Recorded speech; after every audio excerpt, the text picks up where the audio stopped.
But what I want to do is make introductions right now. I want to welcome all the volunteers that helped put this meeting together. So we have our executive board volunteers. I see that Don Moreno's up there. Don, raise your hand. Thank you, Don. Donna Dialtech. Welcome. Cheryl Tan, thank you so much for your help. And over there by the door, we have Mary Kendall. Now, we also enlisted the help recently of what we're calling a CAT team, a contract action team. They're responsible for mobilizing a lot of events that are going to happen. We're going to talk about some of those events today. So everyone that's volunteered for the CAT team, raise your hand. All right. Thank you, guys. We couldn't have held meetings that we did last week without you guys. Thank you so much, Derek and Claudia. Thank you for helping us pass out the information about student assistance. There's more to come. So I want to turn over, or actually, I want to introduce our guest speakers.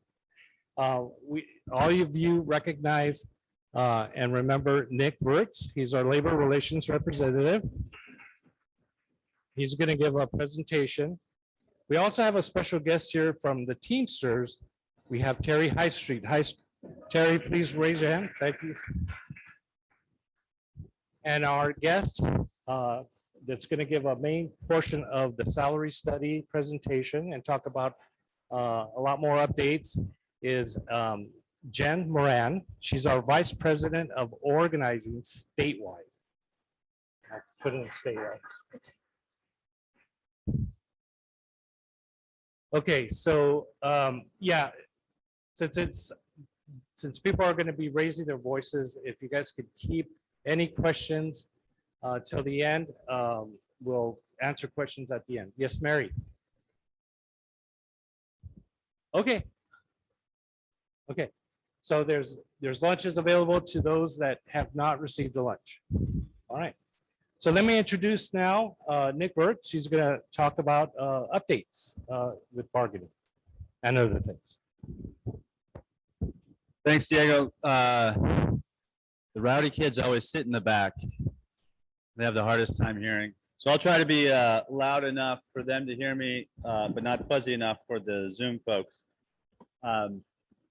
And I'm not going to talk long because Jen traveled all the way from Long Beach this morning to visit us today, and then she's jumping on a plane to go back home, and she has a 4 a.m. meeting at Long Beach tomorrow. So she is in the unenviable position of being our VP of organizing, which means she gets to visit all 23 campuses continually on a rotational basis, helping us organize, sign up new members, but also helping us organize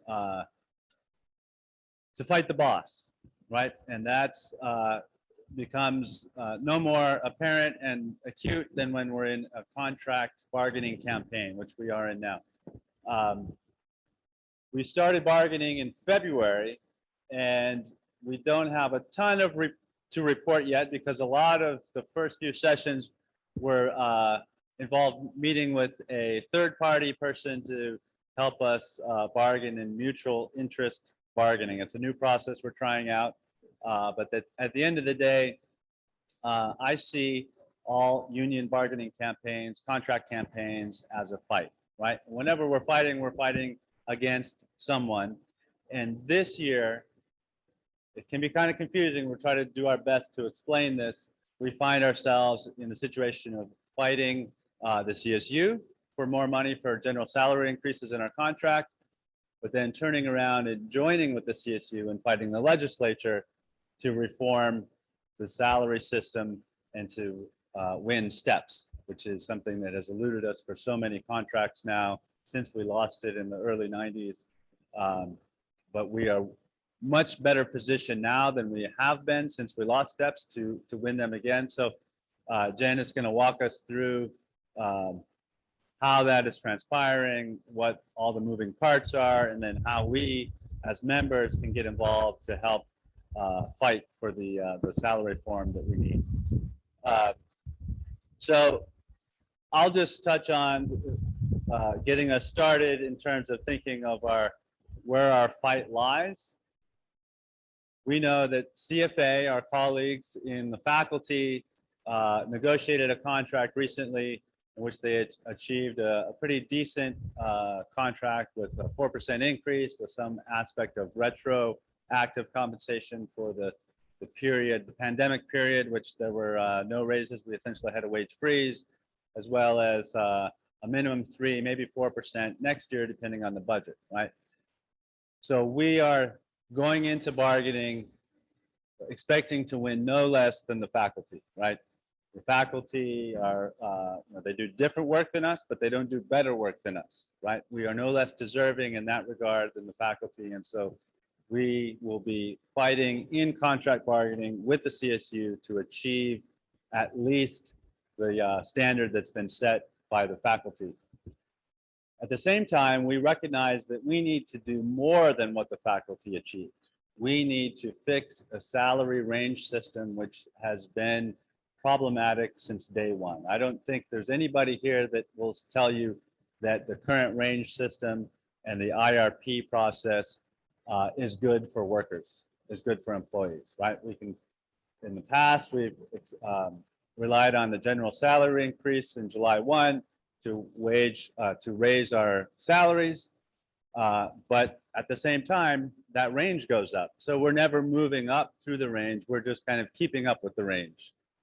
IRPs, which are supposed to get us moving through that range as we have years of service at the CSU. It's entirely up to management, right? We can put in for an IRP, but we have no say-so in if it gets approved or rejected. We can't even grieve a rejection. We can only grieve if they didn't follow the process. But if they follow the process, we put in for a raise with the IRP and it's denied.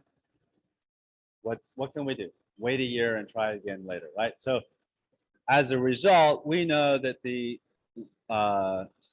compensation structure that we're in now does not work. It has a whole bunch of us clustered at the lower end of the ranges.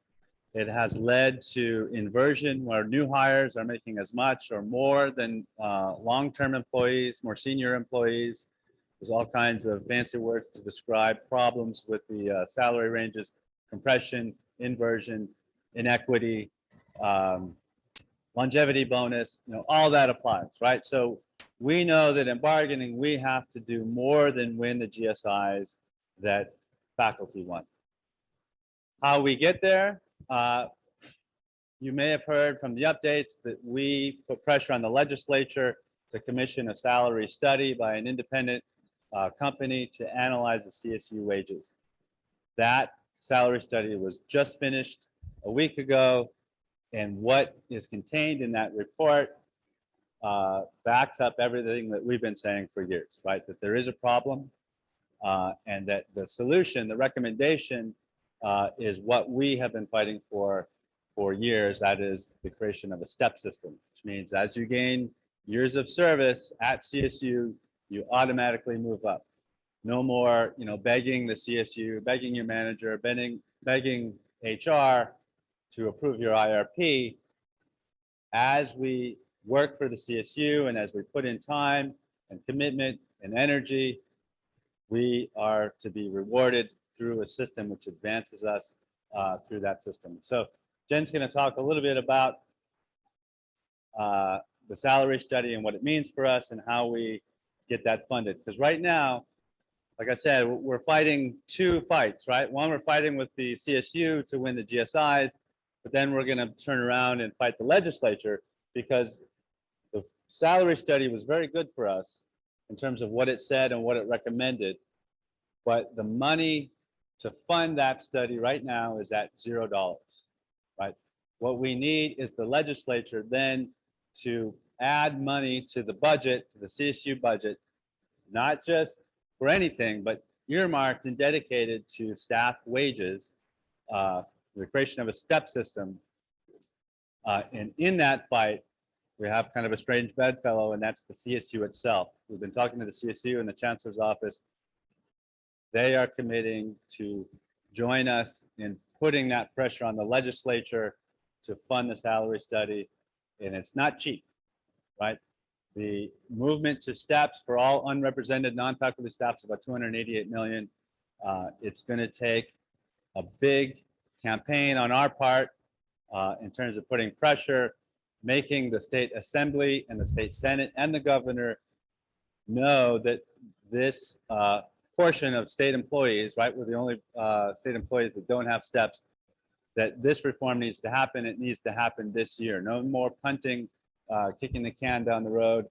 This needs to happen this year. So we are positioned, like I said, better than we ever have been in the past. We have the CSU bought into this because they're at the point now where it's very hard for them to hire for vacancies because of the compression issue, because hiring a staff person would require them to put a salary, a starting salary that is much higher than what current employees are making, right? So they have an interest in seeing the compensation system being fixed. It all comes down to funding. Like Diego said, we'll save the questions till the end, but I'm going to turn it over to Jen now to walk us through the salary study. It's the actual study itself is 100 pages. It's very complex.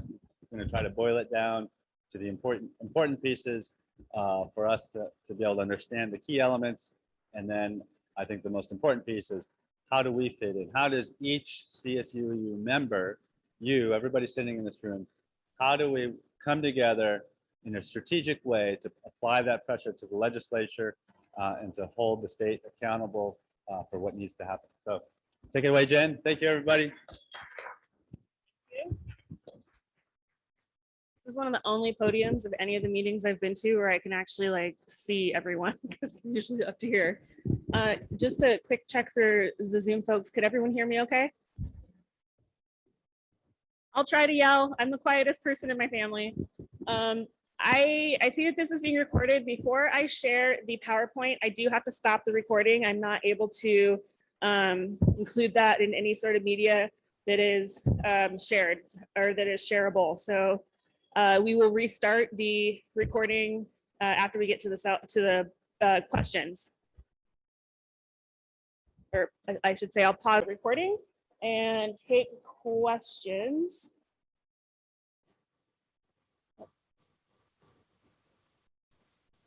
No, we don't have, our Assembly and Senate is Whitehousey and Quirk, neither of which sit on a committee that is budget or higher ed. We do have Phil Ting across the bay, who is sitting coming up Assembly State. Sacramento State is hosting a legislator, right? So the 8 targets we have, every bill has to start in a committee before it gets voted on by the full Senate. So starting with those committee members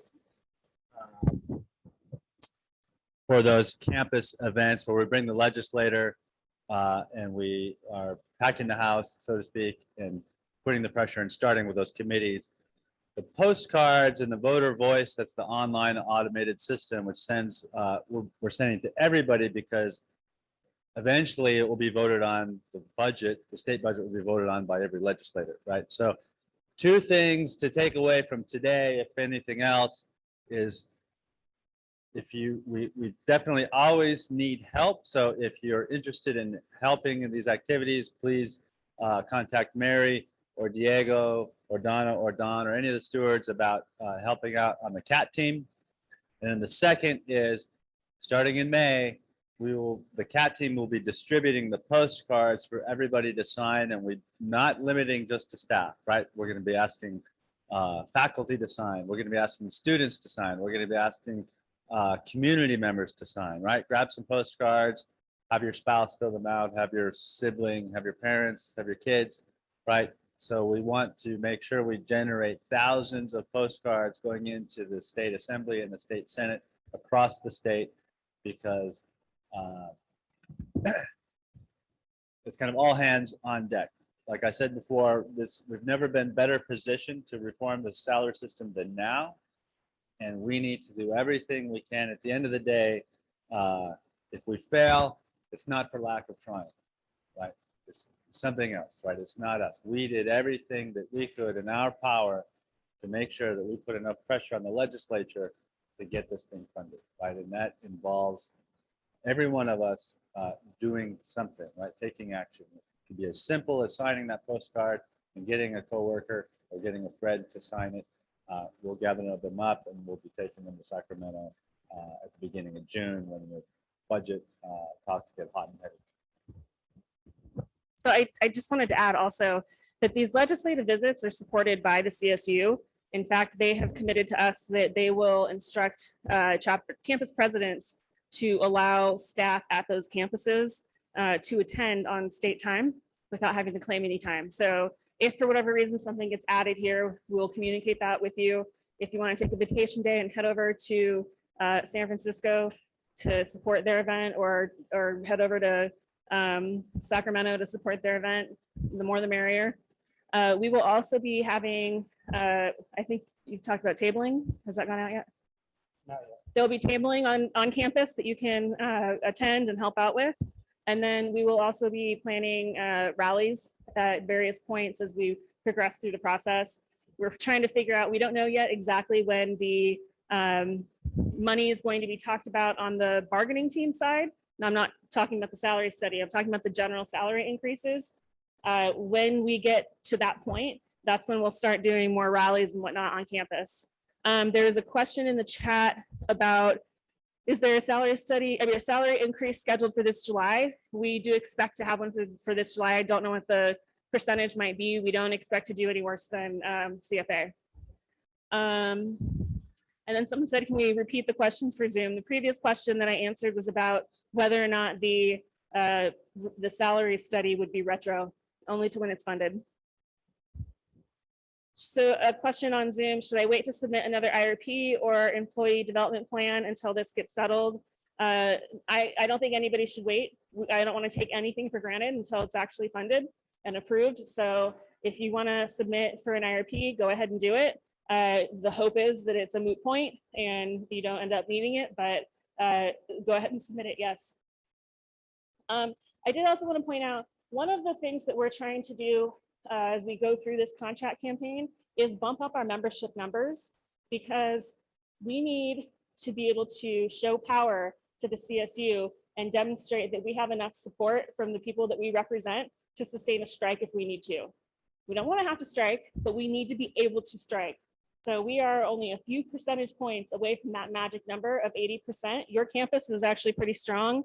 You are at, I lost my place on the spreadsheet. You are at 77.3%, which is great.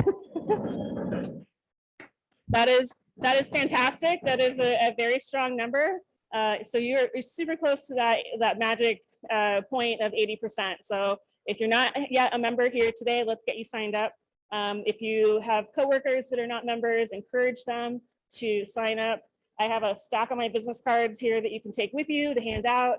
If people have questions, they can contact me. Happy to answer those questions anytime. So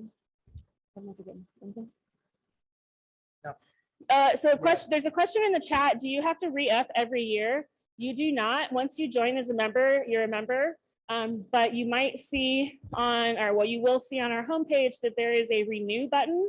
And the reason that we have that on there is because our membership language changed a few years back because of a court case.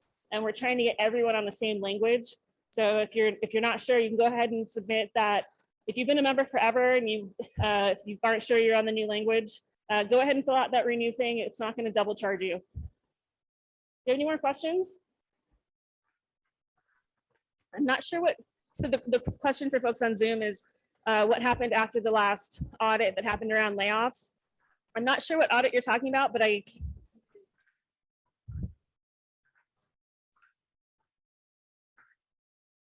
you talking about when we had furloughs and they squirreled away money?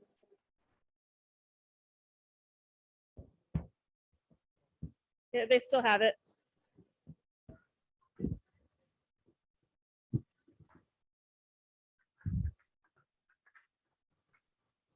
So for the folks in Zoom, the question was about The audit that happened after furloughs, when the CSU told us that we had to accept furloughs, otherwise they weren't going to be able to keep the lights on. And then we ended up finding out that they got all that money restored and they invested it in I'll call it off-site accounts, because they weren't reporting it in their budgetary process to the state. People got in trouble and they ended up trying to spend a bunch of it. A lot of it was earmarked because some of it came from student fees, some of it came from parking. So they had to use it for those things, but they still have a reserve and they didn't restore the money back to us. None of us got the money back.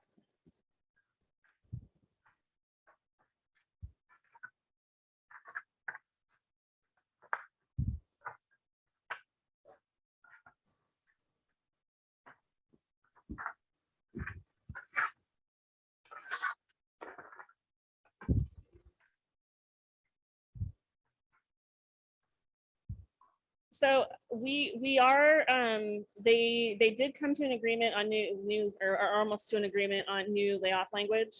The way that we're approaching bargaining this time is different than we've ever done before. And I think it's better, it's just slower to start. Normally bargaining is like, okay, they give us language across the table, we cross out a bunch of stuff, add ours, pass it back. And there's not much of a real dialogue. It's more of a positional based bargaining. They're doing something called interest-based bargaining this time, where they have a facilitator and that facilitator talks them through, they go through the history of the issue, and then they talk about common ground. Like, okay, here's the things we agree on. And then they talk about the stuff they don't agree on, and each side states their position, like this is what we want to see happen. Other side says the same thing, and they try to go back and forth until they have common ground on the whole thing. So it's a bit of a different process. It's not as exciting or fiery as being able to sit in the room and watch them go back and forth and argue. But I do think that it's effective. I've been observing quite a bit of it because my roommate's on the bargaining team. So I hear it. But again, not the most exciting process, but they have tackled layoffs. They're trying to make it harder for the CSU to do layoffs and make it more favorable for the employee. Provide some Question protections. via Zoom when you have a minute.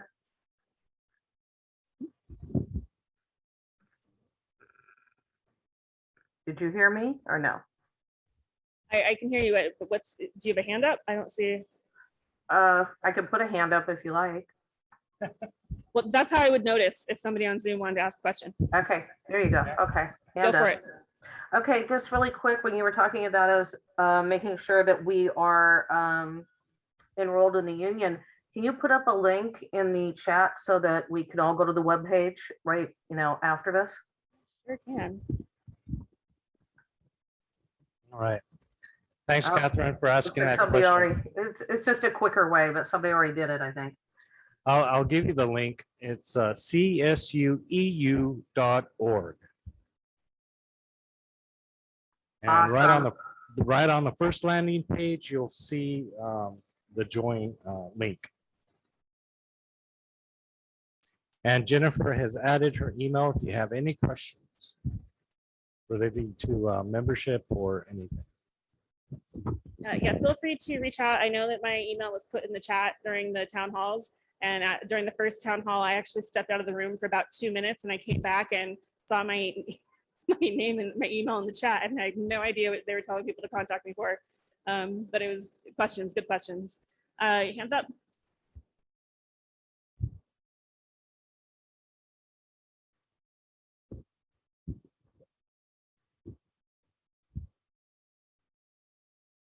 So the question here is, I talked about mapping. It sounds like a huge undertaking, and how long will that take to figure out? Some classifications are going to be a lot more straightforward than others. The ones that are not being redone as a classification series, like for example, nursing, you've got, RNs, LVNs, whatnot. That's going to be a lot easier. So those things might happen faster. Doctors are the same thing. They have, dentists, vets, and, physicians and specialized physicians. So some of it's going to be very straightforward. Other classifications are not. The classifications that they want to change, they have already noticed us on those, and the process has already begun on figuring out what the classifications themselves are going to be, so that we aren't waiting until later to do all of this. But it will be, the pay will be retro back to when we actually get the funding confirmed by the state. So some people may be waiting a little bit longer, but you will get that pay eventually. And we have a research analyst named Andy Heller, who's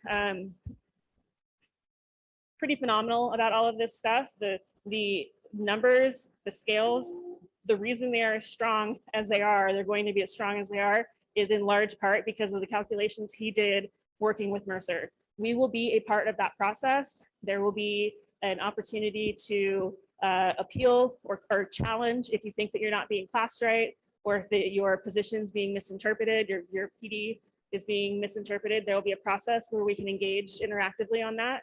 But yeah, you're right, it is going to be a huge undertaking. If it were easy, this would have been done years ago.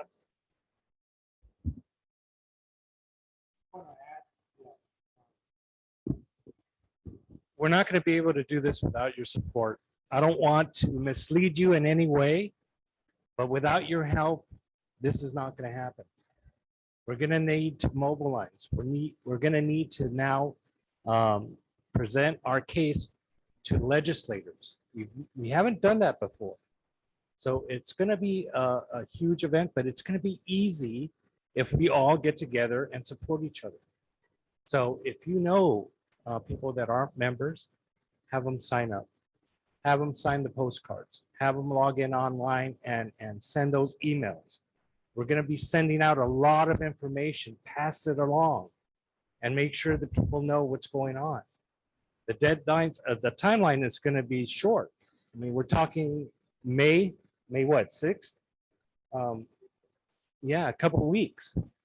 And so we've already put together a CAT team, but we need all your help. There's no other way that I can say this. Without it, we run a risk. I'll put it that way. All right. We are trying to make it as easy as possible for everyone. We're not asking anyone to reinvent the wheel here. We will provide you with the template. We will provide you with the access.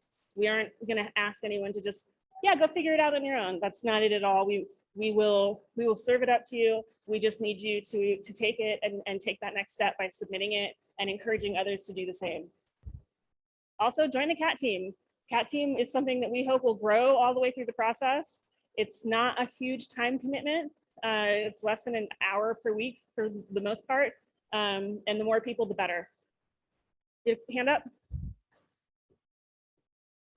Well, I put it down for a second, but I just noticed too, I don't know how you guys are doing on donations, but there is that option to donate, $5 or other on top of the dues for those that can afford it.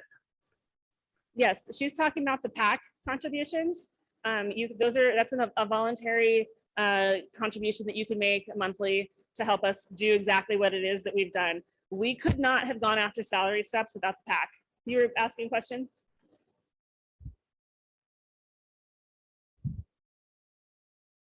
So for those on Zoom, the question or the comment and question was that, because there's not been a lot of activity over the past couple of years, and presumably that's a reference to raises, that there's a level of discouragement and perhaps disengagement. My answer to that would be this right now is the answer to that. The stuff that we are doing right now in support of bargaining and support of the salary steps and getting those recommendations funded. This is what we're doing right now will involve a generational change in how we are compensated. And so I had somebody reach out to me earlier this week because I was doing the texting to get people to go to the town halls. And he was like, I want to drop my membership. And I said, please just listen to the town halls. Please hear us out about where we are and participate in that process. If we get through and something happens and salary steps don't get funded, then I will walk you through the process of dropping if you're still there. I'm asking everyone to hear us out, to give us the opportunity to make this happen by getting involved. This is the time where you need to be engaging so that we can make this happen. I really don't want to have to move home with my grandparents. They're awesome, but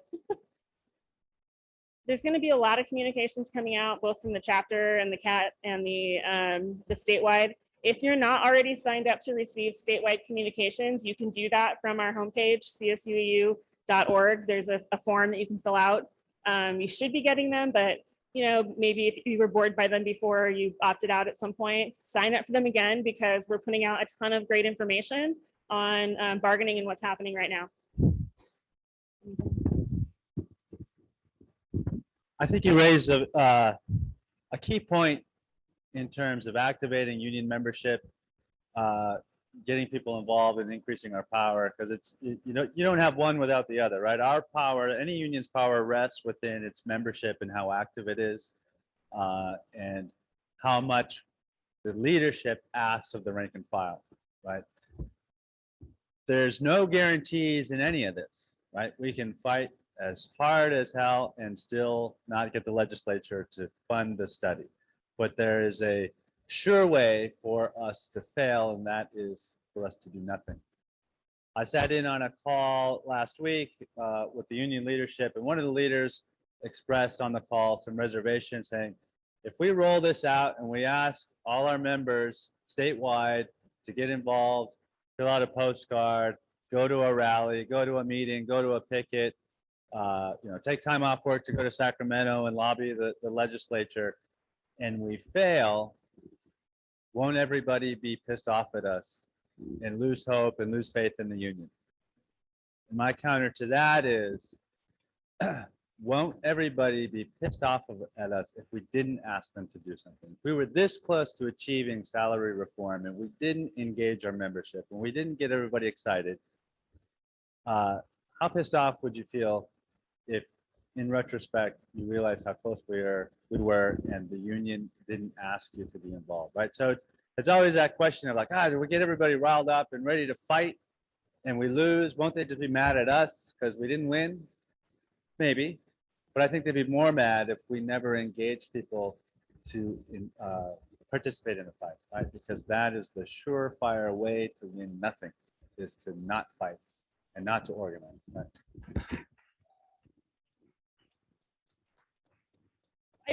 I'll get to your question. One more thing I wanted to add really quick. The Teamsters are still in their bargaining process. They are not at the same place as ours. We get a lot of questions about, well, how come CFA has a contract? All of our cycles are a little bit different. You will hear, I know that yesterday there was a Teamsters rally, and there will be more of those. It's super important that we support each other across the union. So if there's an opportunity for you to show up and support the Teamsters at a rally or tabling event, we are asking the same of them, and they will be coming to our event. So show some solidarity in that process, please. Well, you had another question? Absolutely appreciate the comment. And for those on Zoom, she said, let's not take for granted the fact that we have the opportunity to be in a union and to mobilize, that we have that right already. We're not fighting for that right. Now we're fighting to enhance our rights. Absolutely spot on point. I appreciate that. Another question? We're not going to lose if we all show up. I really believe that. We have the power in numbers. It helps us that the CSU is on board with this. It helped us that the CSU had no clue how to make this happen, because it gave us a bigger voice in the process. It helps us, I mean, every step of the way, we have had the opportunity to provide input. That's helpful. One of the key people from the lobbying firm that we use is now a legislative director for the governor's office. I know we have support from the lieutenant governor. So a lot of things are falling into place in our favor. The missing piece, or the biggest piece that needs to come together, is the support of the people we represent, the support of our membership, the volume of our membership, the safety in numbers, the strength in numbers. That's the next key step. So show up, support us, and let me know if you have any questions. I have cards if anybody wants one. Thank you for coming.